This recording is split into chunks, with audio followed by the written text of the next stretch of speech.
8 ընտանիք, ինչպես տեղացի, այնպես էլ Արցախից բռնի տեղահանված ստացել են երկար սպասված բնակարանների բանալիները։ Գորիսի խոշորացված համայնքում պետք է անտուն մարդիկ չլինեն, վստահեցնում է Գորիսի համայնքապետ Արուշ Արուշանյանը։ Շինարարությունը տևել է մի տարի, մի տարուց էլ մի քիչ, 18 ընտանիք ստացան բնակարան, սա մեր 8 տարվա մեջ 60-րդ բնակարաններն էր, որ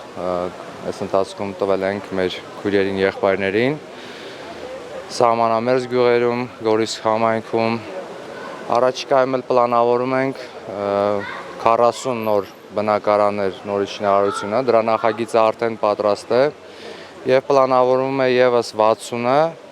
որը նույնպես այս տարի տենդերներ կհայտարարվեն և 2026 թվականին Աստծո կամոք կյանքի կկոչվեն։ Վերջին տարիներին Գորիսում սահմանամերձ գյուղերում կառուցվել և վերակառուցվել է շուրջ 60 բնակարան, էականորեն մեղմելով ընտանիքների բնակարանային հոգսը։ Սյունիքի մարզպետ Ռոբերտ Ղուկասյանի խոսքով բնակարանաշինության ծրագիրը կրում է շարունակական բնույթ։